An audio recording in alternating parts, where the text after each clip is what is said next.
to uh, give you a little heads up that we are on summer vacation. So my 6-year-old is behind me on his tablet. So if you hear any interjections from him, that's Tiny Farmer. And we are at the ice cream shop because I dropped my phone off the tractor the other day and the front facing camera is not working. So there may be some noise in the background, but we'll just carry on. So like I said, my name is Greg Stratton. I'm with Foggy Bottoms Boys as well as Nicholson Livestock, which is our family farm. We farm up in Humboldt County in the towns of Ferndale and Lolita. We are entirely on ancestral Wiyot land. And so we are a diversified farming operation. We do grass-fed beef, lamb, for both grass-fed lamb as well as fine wool fiber, pastured eggs, and then we produce organic milk, and that is for both Rumiano cheese.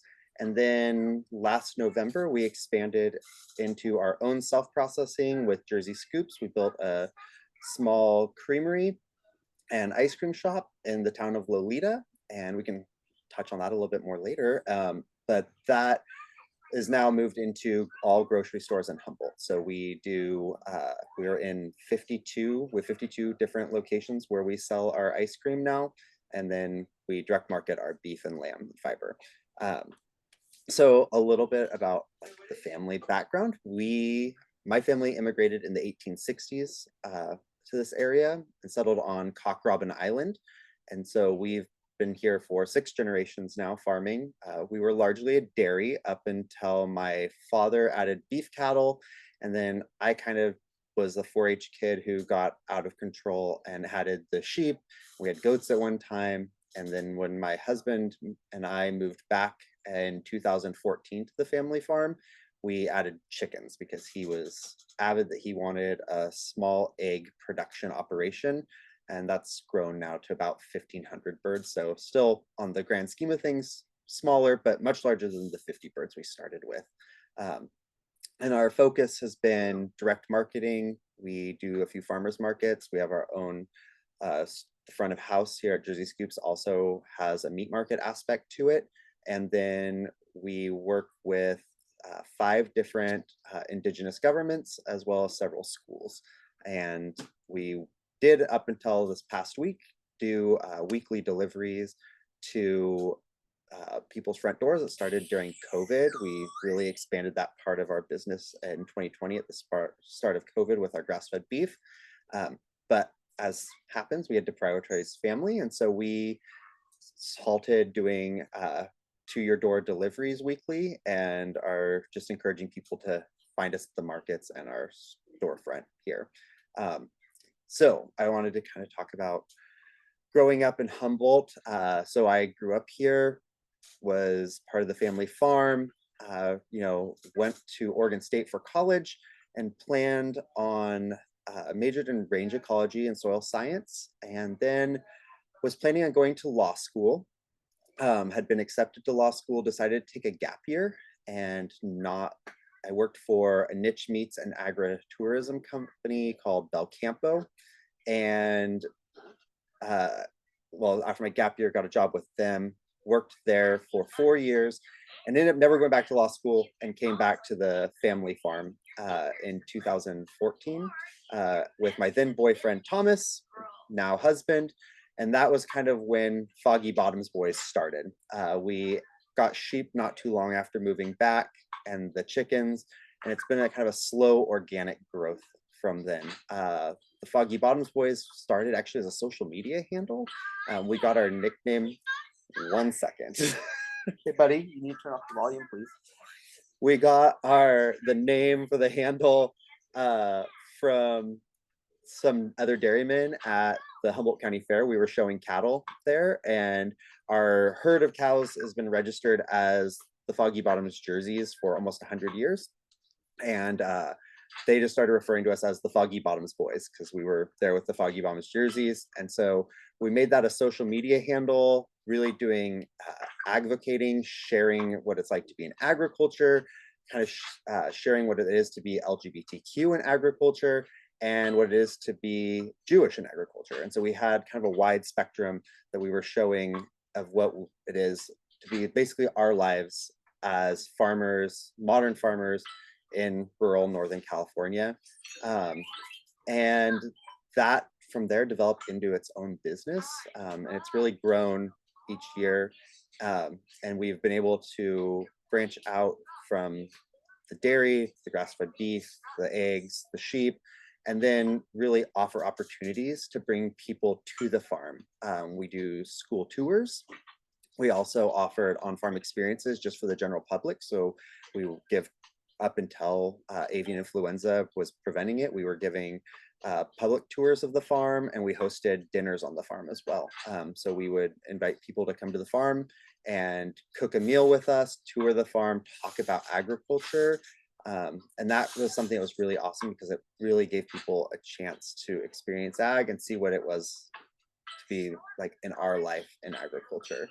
Um, and so today, in addition to all this, we do a lot of work and are really passionate about food security and food sovereignty.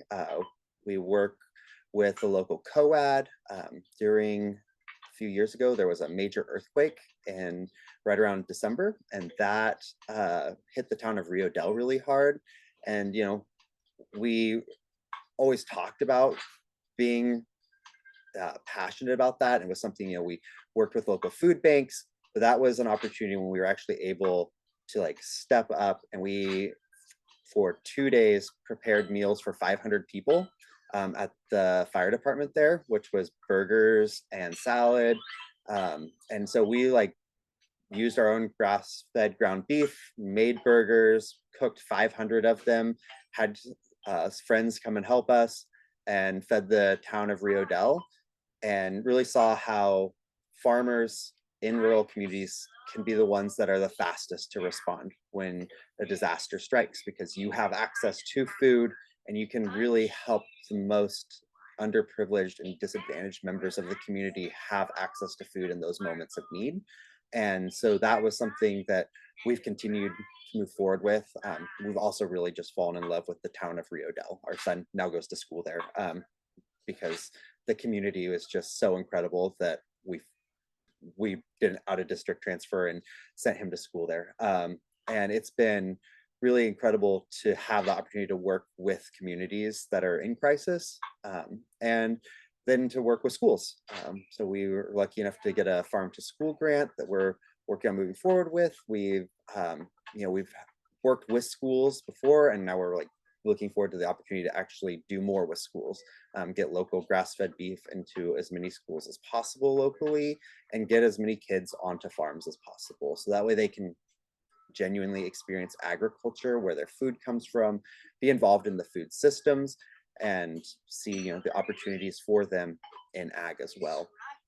And I know this is Pride Month, so I guess I'm going to open this up for questions, because I can talk about all the things we do, but I enjoy like actually having people ask me questions and answering them. But growing up in agriculture, I never really knew if there was going to be a place for me in ag. That there weren't. I graduated high school in 2006, so we had MySpace. Like I added my husband on MySpace after meeting him at a Starbucks in 2006. So like the whole concept of like Facebook, Instagram was not super active at that point. And there really weren't people for me to look up to in agriculture that were LGBTQ. I didn't have anyone that I could see that was like me in ag and know that there was a place for me in agriculture. And so I chose to be an ag major, but I fully intended not to come back to the farm. I really figured like I would go into law, and that I would probably practice agricultural law, but that was going to be kind of the closest for me. And then as I went through college, met a lot of other people that were from ag, and kind of realized like, I could carve out my own space in agriculture, that it didn't matter if I had anyone else that I could look at and say, they were like me, but that I could make a space for myself. And as I moved through ag, came back to the farm, I can honestly say that I didn't really see any visibility of LGBTQ members of agriculture until I really got back to the dairy. Probably more 2014 that I really started to see, like, start seeing people that were in ag, and maybe they weren't as out or as visible, but they were there. And so I started to recognize that, there really could be a space for me. And that was shortly after I came back. I was actually elected to be on the board of directors for Western United Dairymen by my district, which is one of the largest trade groups for the dairy industry in California. And that for me was kind of a moment when I realized, like, the world is open, right? Like, I could take a leadership role in agriculture. I could be there, and that I had a place and people respected me for what I was doing and who I was. And from there, I've had several other opportunities to be involved. I just finished 2 terms as the chair of the California Cattle Council, and then I was vice chair prior to that. So I'm currently serving as past chair of the California Cattle Council. My husband Thomas is incredibly involved in the local community, multiple nonprofits, rural development, and economic development in Humboldt County. And so it's been great to be in all those places. Not that there's not always challenges, but it has been something that we could make a path for ourselves. And then finding other people, like, last year I know Ryan presented. And so kind of sharing stories with other people who have had those similar journeys. And then part of Foggy Bombs Boys has really been to share, as far as our social media presence, is to share that. And for us, that's probably been the most rewarding part about being on social media, is that, we've connected with so many young people in agriculture who kind of had similar feelings to us, that they weren't going to have a place in ag, or that, being open in agriculture and out wasn't for them.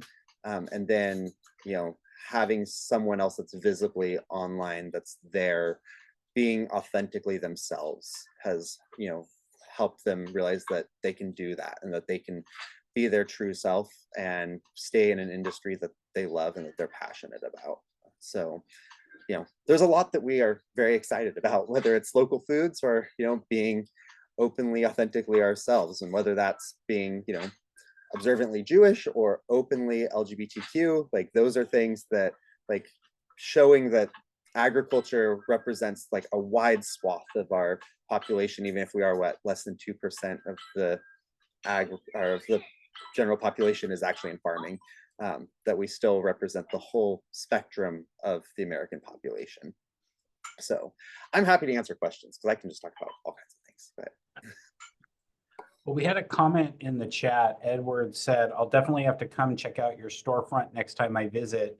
I'm a HSU alumni, former 4-H kid too, and my boyfriend grew up Jewish, and we just had some friends move to Rio Del, and there's a part of my heart still up in Humboldt County. Awesome. Yes, definitely should come check out Jersey Scoops. I'm biased, but the ice cream is good. We actually were chosen by Eat This Not That food blog as the best ice cream shop in California, which I thought was kind of wild for little Lolita, but we do a lot of fun flavors, and all the milk is produced on our farm. So, and we partner as much as we can with local farms. So, like, our strawberry ice cream is made with strawberries from Shake Fork Farms, which does all oxen powered farming. And we have a triple chocolate brownie that we work with an LGBTQ owned bakery, and we use their brownies in our chocolate brownie. Our coffee comes from Foggy, which they work with all woman owned coffee plantations, and each of their roasts is single sourced and named after the woman that owns the plantation. It's like, we try to do as many partnerships as possible with other local businesses and support the community as much as possible.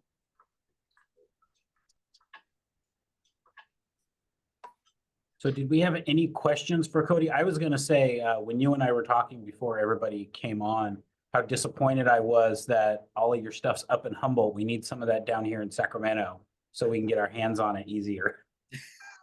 Yes. Distribution is challenging out of Humboldt, but I'll be honest, the when we started the grass-fed beef, we really thought that we were wanted to model after Five Marys was kind of like the model we're after, like shipping beef out. And COVID happened, and then we really saw the need within our local community.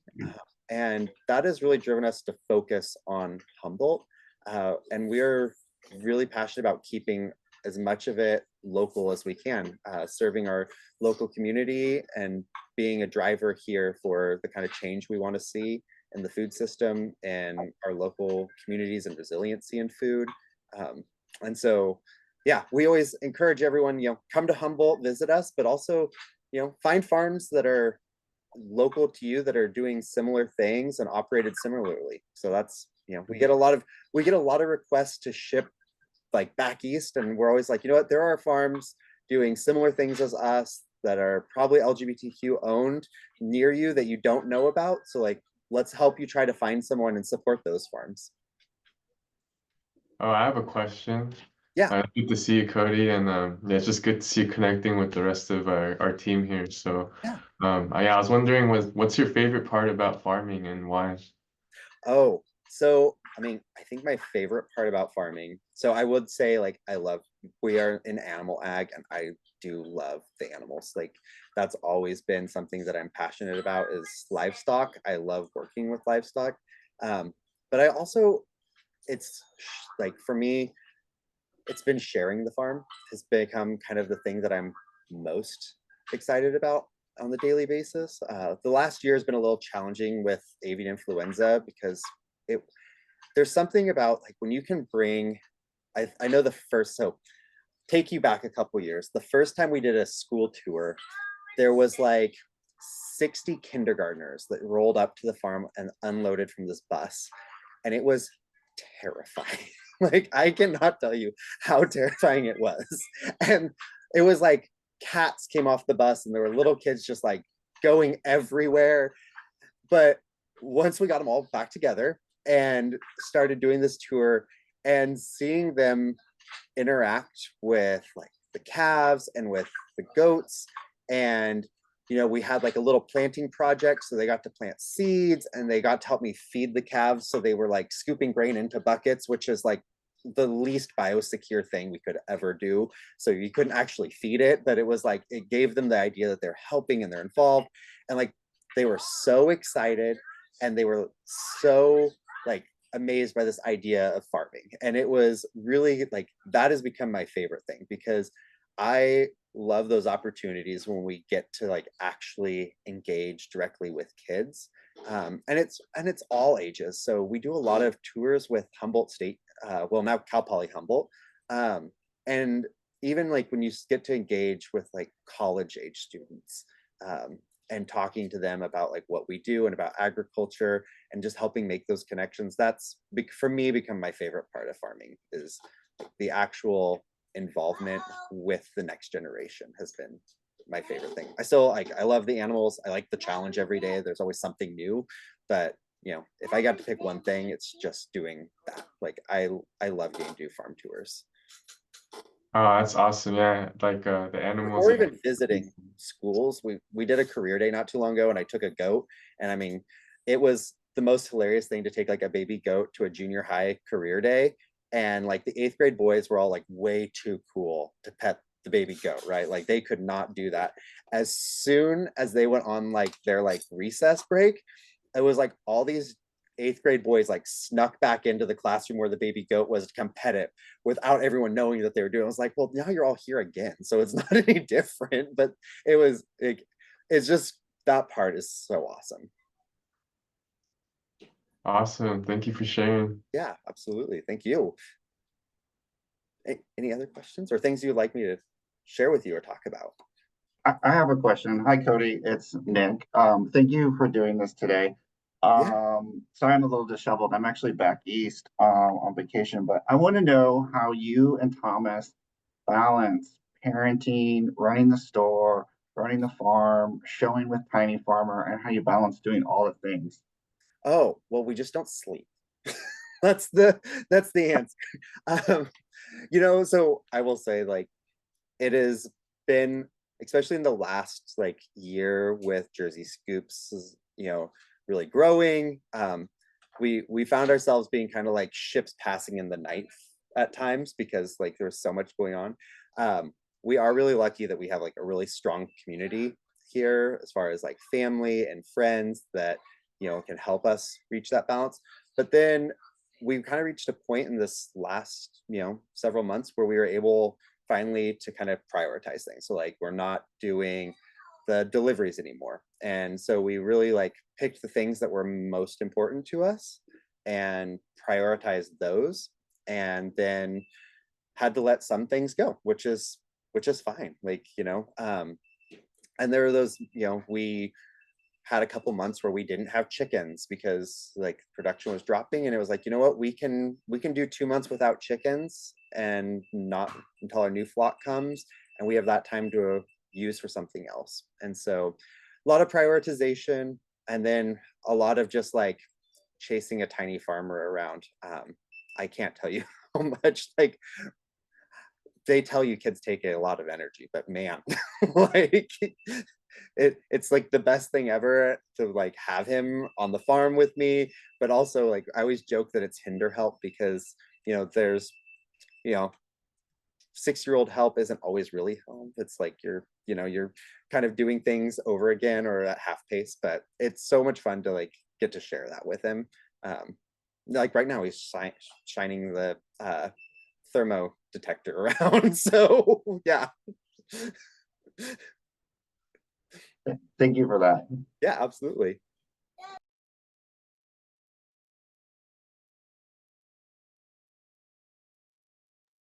Okay. Christina? Thanks. Hey, Cody. Thanks for being here and sharing your experience with us. Oh, he's taking my temperature. Sorry. Okay, good job. All right. Very important. Yeah, I was curious. I missed the start of your talk, so sorry. But I didn't catch how long you've been in ag now, but it sounds like it's been quite a while.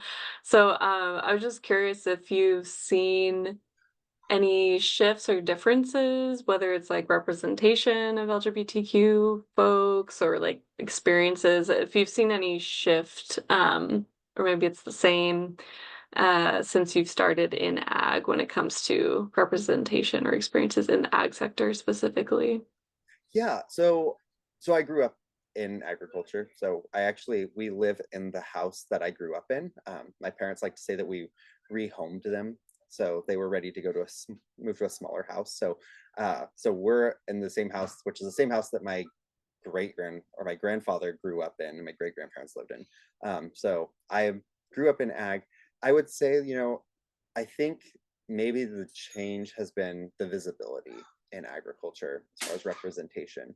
And I think that can be challenging on, when you start looking at like industry boards, that seems to be more homogenous. A lot of times you're not seeing as much representation. We always want to change that, which like I'm always excited about. And when, like with Cattle Council, they've made a pretty concerted effort to have a really broad representation, both like as far as demographics and within like industry as well. But a lot of times, once you start going to like the National Dairy Council or National Cattlemen's, it seems like there's not a whole lot of diversity, unfortunately. And so I think like California, I feel like kind of leads that, right? We're seeing more within like the California boards and farmers, and we're seeing more. Social media has changed that too, though. I definitely see more representation in social media, whether that's LGBTQ farmers, BIPOC farmers, that the visibility is there more. And where I noticed the most is when we start looking at like local organizations, like our local North Coast Growers Association. Like when you start getting down to like the local community level, that's where I find the most representation and the most diversity. And hopefully that just starts like moving upwards. So from the ground up, right? Like as we say, like on the farm, everything starts with the soil. So like local community level, and then it'll move on upward, hopefully. Thanks for that. Yeah. So we have a couple more comments in the chat. Edward says he'll call his friends in Rio Dell and convince them to become your regulars. Oh, we would appreciate that. Artemio says that his brother-in-law is a vet and said Jersey cow's produce is very creamy, milk and dairy. We have Humboldt connections and your ice cream is delicious. Thank you for taking the time to join us today. Thank you. Yes. Yeah. Jerseys are, that's why we ended up in doing ice cream or one of the reasons was that it is the perfect milk for ice cream. Yeah. And then Edward says, is there a registry or association of LGBT farms in California? I'd love to find some support here in Sacramento. I don't know that there is, unfortunately. Not that I know of. The, Pride in Agriculture, which is Ryan's group, does a pretty good job helping people and bridging that gap. Like I find social media to be the one that does that the most, but Pride in Agriculture, is really the one group that seems to help LGBTQ farmers find each other and connect. There's also Cultivating Change, and so Cultivating Change does as well.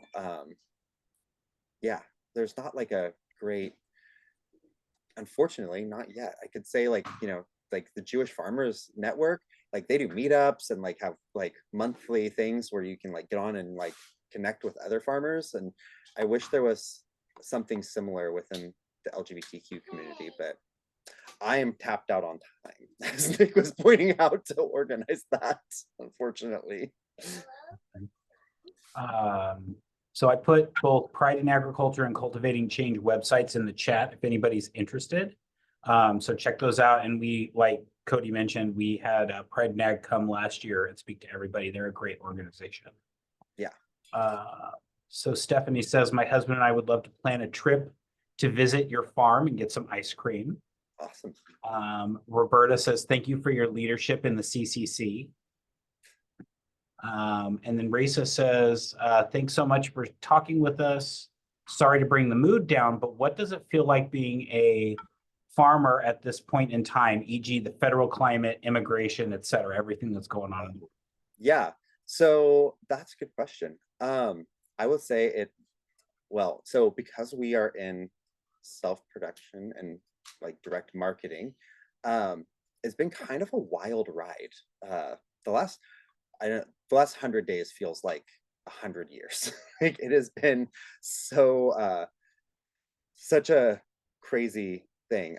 We had a value-added producers grant through USDA with our ice cream pints, and that was we were able to and it changed with administrations. So we had it through both.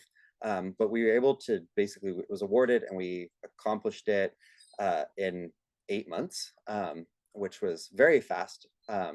But it got really quickly expedited at the end because there was so much uncertainty around what was happening with federal funding at that point that we really had to our local USDA office was just recommended that we get as much done as we could quickly. And then that way while it was still open. And then, when it comes to things like sourcing pints has been our pint packaging.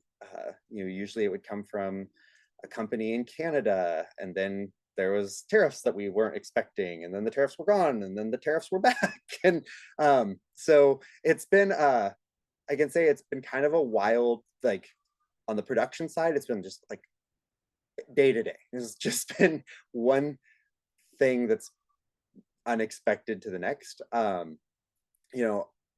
far as within agriculture, I know a lot of people, when it comes to immigration, that's a major concern. Our farm is run almost entirely with family, the actual farming operation. So we don't have a lot of on-farm employees. Now that summer is here, we actually have 2 interns that are back and will be with us through the summer. But otherwise, like, we don't have a lot of on-farm employees and help. Obviously here at like Jersey Scoops, we do.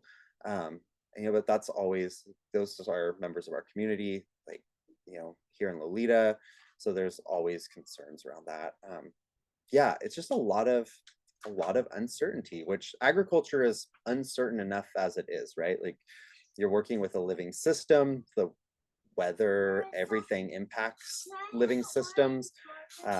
So when there's uncertainty, when things are being tied up, bogged down, like, that doesn't always lend well to operating within living systems. So it has been a challenging time, I guess would be the best way to explain that. So Molly says, I'm already sharing your website with my family. I can't wait to bring my boys. Awesome, thank you. And then Virginia said, I see that Pride in Agriculture has a happy hour today in Sacramento at Wired Wine from 5:30 to 7 for LGBTQ plus and allies in food and agriculture. But the organizer may be cultivating change, but still, it's a good opportunity for folks to go. Awesome, yeah. Interested. Little far from me. All right. Do we have any other questions for Cody? Yeah, Feel I had free a to- question. I'm on your website. I'm trying to buy the butter and I don't see any, I love your products. They look awesome and thank you for joining us today. But I was trying to find the cheddar cheese as well. Will you mail them to Sacramento or? You know what? 1 second. Marissa, who is the queen of all things shipping and keeping us in line, is right here. So let me ask. Okay, that'd be awesome. Yeah, I'm on trying to buy some butter right now. We do not. No. Okay. So I am informed that we don't ship any perishables. So unfortunately, but thank you for looking. Yeah, so the perishable stuff, no, but we do like the Larapin in that, right? Yeah. So we do Okay. like the Larapin, the jams, all those things, but the dairy products, no. And the beef products too, because I was looking at some. Yeah, beef. we don't ship beef. Yeah. So Okay, thank you. Looks great. I can't wait to come visit. yeah, thank you. I hope you can make it up. All right. I am quite literally the farmer. So when it comes to knowing exactly what happens at the front of house, that's not me. So I will share this just as a fun story. We had some people that had to call out not feeling well a couple weekends ago, and I filled in front of house and was literally like sorting lambs that were being sold for the holiday, and then had to run in and changed and work front of house for a shift. And Luke, who is in front of house, was like, asked me to make a waffle cone, and I have never made a waffle cone. And I tried to do it and it was not good. And he looks at me and goes, you really are on the farm all the time, aren't you? And I was like, yes, this is literally like the second waffle cone I've ever attempted. He goes, that was a nice attempt. So I am really the farmer. But it is fun to get to come here and interact with everyone. And then our Timio said, my nephews from Texas are visiting Fortuna and they're heading with my sister-in-law to Lolita on Saturday to try your ice cream. Oh, they're coming to the block party. So yes, if they come Saturday, so one of the things I shared with Justin, that when we were looking for a location for Jersey Scoops, we were restricted by, we wanted proximity to the farm, and then we also needed two-phase power. And so we ended up in the town of Lolita, which was perfect because it's right between where our beef cattle are and where the dairy is. But there was the post office and a little market were all that was left on Main Street. You know, there's a lot of rural towns. The like creamery that was here went away. You lose industry, support industry leaves, and then the towns just kind of shutter. And so we opened up in what had been a bakery. It had been closed for 10 years.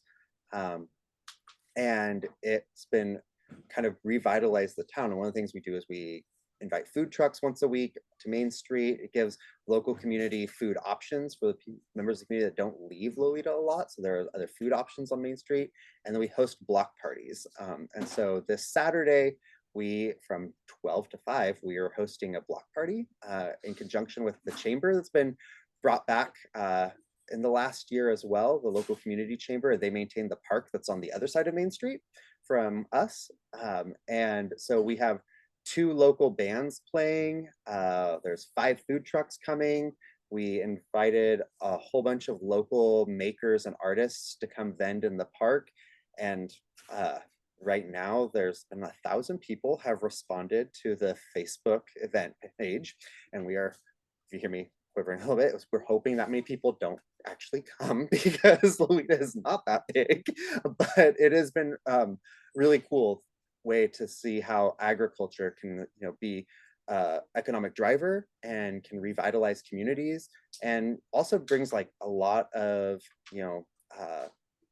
passion back to the community, and just like pride in the community. So the park is beautiful now. Like it was a cute little park, but the local community chamber, they keep it mowed and weed eated. It's landscaped.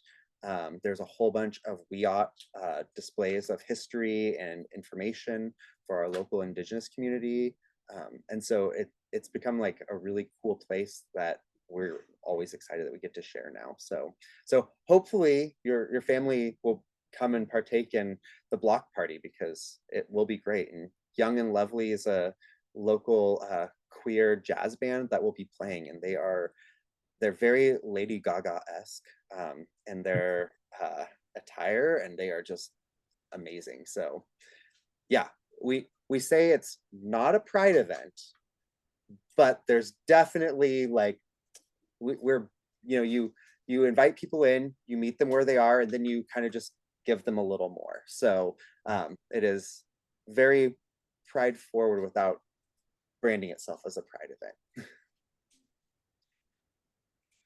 Well, Stephanie asks, do you host a booth at either locally or statewide events with some of your products? So yes, we do a lot of booths. So we're at Friday night markets, which we like sell ice cream and products at farmers markets. And then we also participate in a lot of like community events. So the Salmon Festival that's held by the Yurok tribe, we go there and do ice cream. The Hupa, we participate in some of their celebrations. And then we also do a lot of like educational type events. So there's the junior college hosts science night, and they do I think 2 of them a year. And so basically elementary schools across the county are invited, and we go and do ice cream making at science night. And so if you've ever done dry ice cream, it's like the funnest way to show kids like changes in state with food. And so we make dry ice cream, and they get to help and try that. We go to a lot of schools and talk about beef. We share like how the farm operates, do some, then we participated in a lot of food service events with school staff and school food service providers around both beef and dairy. So how to prepare different dishes. We work with the Beef Council. They have an amazing nutritionist, Corey Dover. And so we've gotten to work with her and got to know her, and she's so cool. And so doing a lot of work on like scaling foods that are, culturally relevant to the communities within the school, that are, beef centric, but also drive a whole plate approach. So consumption of all things on their plate. So yeah, so lots of booths, a lot of direct work as well. I'll say like we're pretty like beef and dairy focused on like when we're doing things. I love the sheep, but we don't do a lot of like sheep promotion stuff. So, but we do a lot of like beef and dairy promotion. The cows, they really drive it. It's the cows. Within like our local communities, statewide, we haven't done a lot. We were invited to participate with Humboldt Made at the California State Fair. So we'll see if we haven't decided if we're going to do that yet. We're also showing sheep at the California State Fair, so that might be a bit much, but locally we definitely have a lot of booths and tabling.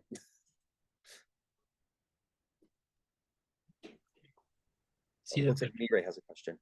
yeah. Oh, I was wondering, with the ice cream, do y'all ever experiment with like different kinds of milk to make the ice cream? Oh, so yes. So we have Leo is the production manager for ice cream, and he is so good. And I will say that I just get to taste test, which being lactose intolerant is about the most I can do, but it's still super fun. And so we do have we have a couple oat milk based ice creams. There's a chocolate and then a vanilla base that he can add things to. So we try to have like as much that we can offer as possible to serve as many members of our community as we can. We also do have goat milk ice creams now. Oh, So that's we what work about. with a local farmstead creamery, and so we do several goat milk ice creams using her milk as well. And then we're working on a no sugar added ice cream for those that need that. It's been challenging to like get it just right, but we are hoping it'll work out. That's awesome. Thank you. Yeah. And then we also do Dole Whips. We have a soft serve machine, so we make our own like soft serve base for chocolate and vanilla, but we also do Dole Whip periodically because everyone loves pineapple or raspberry soft serve.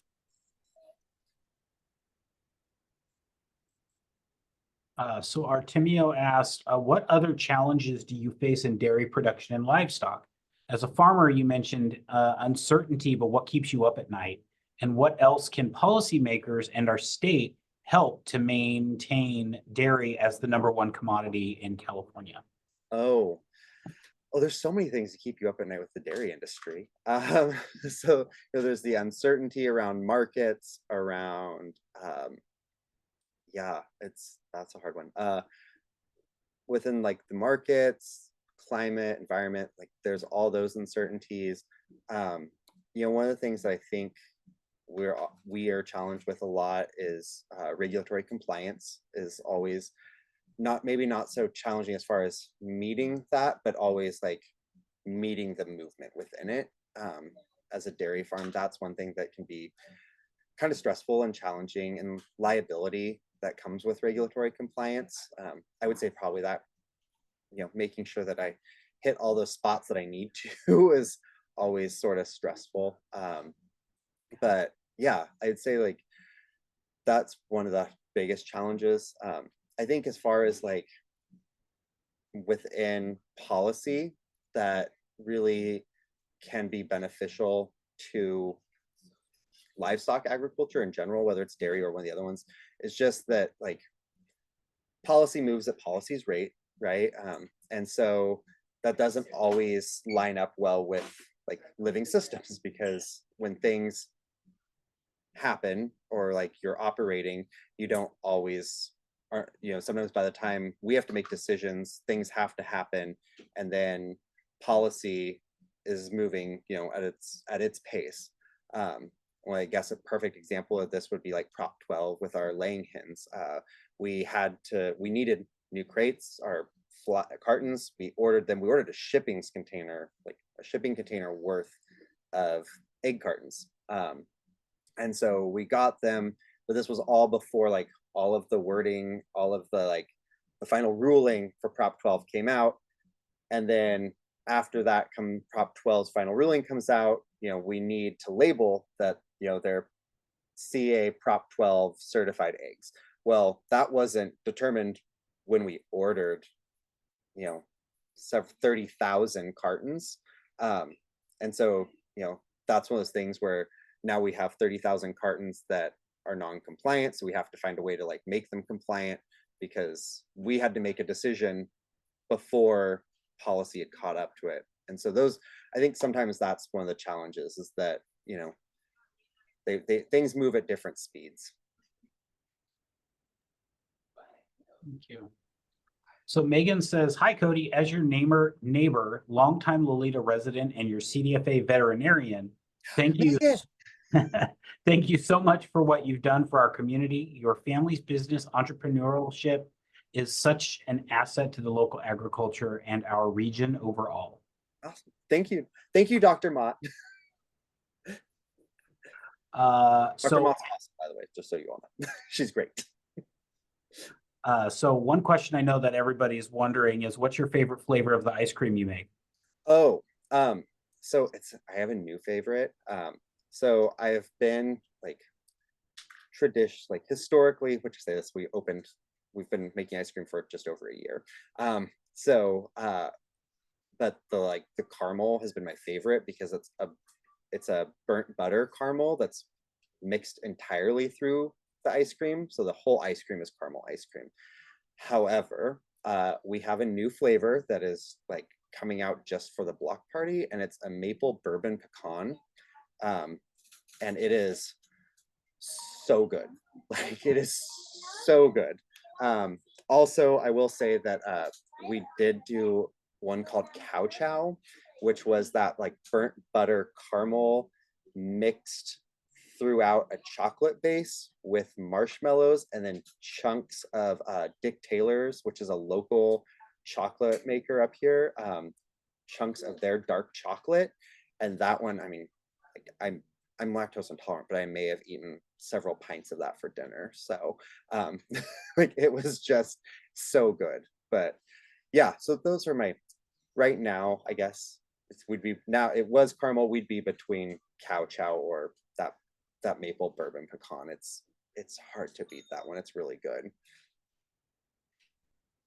You're making everybody hungry for ice cream. Well, that's good. Lori says, all I want to do now is eat some ice cream. Yes, everybody likes the idea of the ice cream, and it's lunchtime, so Perfect. Hungry. Cody, oh, sorry. Yes, please go ahead. I was just wondering, have like retailers from like outside of the county reached out to you about your ice cream? So they have, actually. We've been approached by some larger retailers about ice cream. There's challenges about, we milk 100 cows. So like, our whole thing is that we use our milk to make ice cream. We also, we run through a 35-gallon pasteurizer. So like, supplying like a Whole Foods or a Rayleigh's would require moving to co-packing. So we've been approached by them and kind of done a little bit of exploring as to like, what would that even look like? But right now, we're pretty much Humboldt, and we're working on trying to expand into our neighboring counties. We sell in Del Norte County as well, and we've been reached out to by some Mendocino and Trinity counties. And so, the goal is to kind of work on that like food hub, right? So working within, and we have the Humboldt Growers Association, and they've built a really good food hub. And so working with them to kind of serve more in our community and our county, and then those counties surrounding us, and kind of grow out that way. But keeping it more local than really branching out too far. Awesome. Well, thanks. Yeah. Also, I have to say, like, ice cream is hard to transport. Like, there's the cold storage situation. That's the challenge. There is that cold chain, and it's very, very temperamental. So yeah, just having transported ice cream for friends out of the area, it can be a real challenge. So without the proper trucking.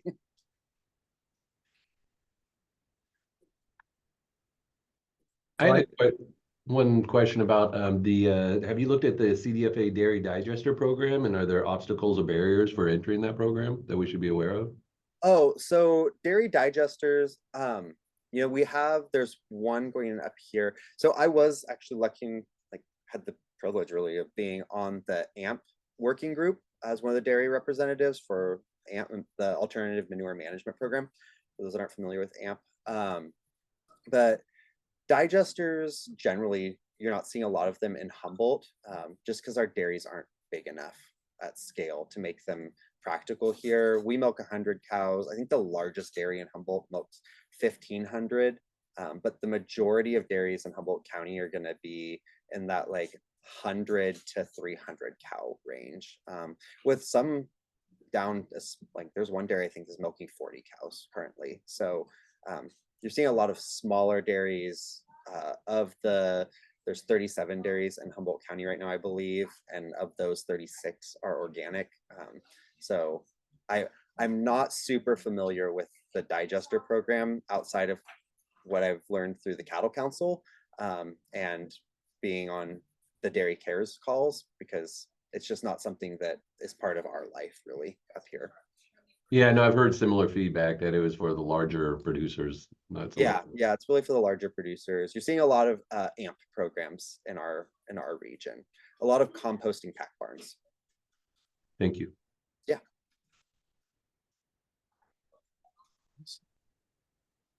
All right. Well, I think we're rounding the bend. Are there any more questions for Cody? Hi, Justin. Hey, Hi, Leticia. everybody. Can you hear me? Yes. Hi, this is Leticia. Sorry, I'm not off, or I'm not turning my camera on, everybody. I'm recovering from surgery, and nobody wants to see this right now. But but I do want to thank you, Cody. This has been incredible. Oh my God, my mind is just going all over the place right now with all this wonderful information you've given us today. We are so thankful for this lunch and learn with you, and I'm personally going to be driving up to your dairy for sure at some point. Road trip, Justin. We really need to go visit you, and thank you so much for your visibility, your social media. I've just been in awe of your family, your business, and all the community work that you do. You give such a positive, you know, it's just incredible. I have no words at this point. Honestly, it's just so beautiful what you do. Thank you. Thank you so much. Well, thank you. Yeah, we do it because we love what we do, and we love the community we're part of. So that's, it's really for us a privilege to get to be here in Humboldt County and get to work with the people we get to work with. It shows. It really does. It shows. The love comes through for sure. Thank you. Thanks, Leticia. So Edward asked, based on your farm's operations, what do you think is the best time of year to visit?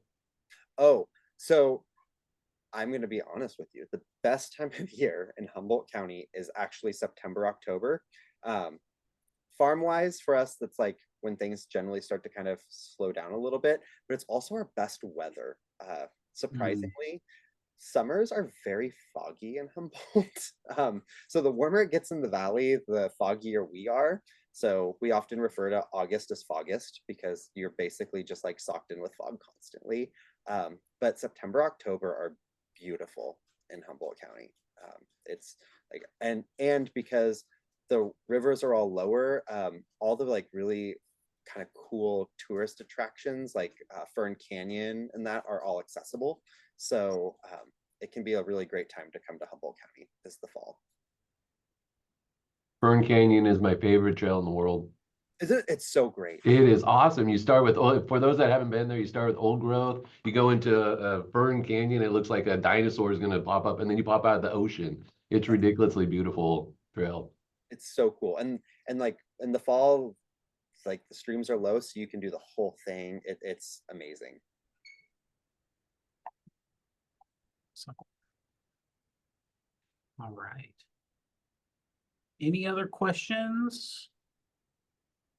Thank you guys for being so engaged. This is the most engagement we've had with one of our lunch and learn. So this is awesome. And Cody, thank you so much for being here and sharing your experience and celebrating Pride Month with us. And I think you guys just got a whole bunch of new fans for your farm and your products and everything. So really excited about that. Thank you for inviting me to be here. It was a lot of fun and a privilege. Thank you. Awesome. Well, thank you guys. Thank you everybody for being here and welcoming Cody. Have a great rest of your day. Happy Pride, and we will see you at the next event. Thanks, everybody. Thank you, everybody. And thank you, Nick, for recommending Cody to us. Yeah. Thanks, Cody. Yeah, thanks, Nick. Thanks, Cody.